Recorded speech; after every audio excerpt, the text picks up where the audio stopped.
Pagsisisi. Ito ang isa sa mga tema ng 40 araw na pagninilay ngayong Kwaresma. Tayo ay binibigyan ng panahon upang huminto sa ating sarili, magmuni-muni at tingnan kung tayo ba ay patuloy na nagiging tapat sa ating Panginoon. Ano ba ang ating mga kasalanan? Ano ba ang ating mga pagkukulang? Paano ba tayo nakagagawa ng mga masama sa ating kapwa? Kaya ngayong panahong ito, tayo ay inanyayahan upang pumunta sa kumpisalan at sabihin sa Diyos ang ating mga kasalanan at humingi ng tawad sa Kanya. Ito po si Dean Jerome Cruz mula sa San Carlos Seminary.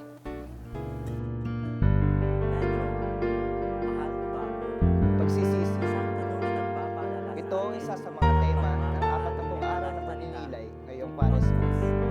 Tayo ay binibigyan ng panahon upang huminto sa ating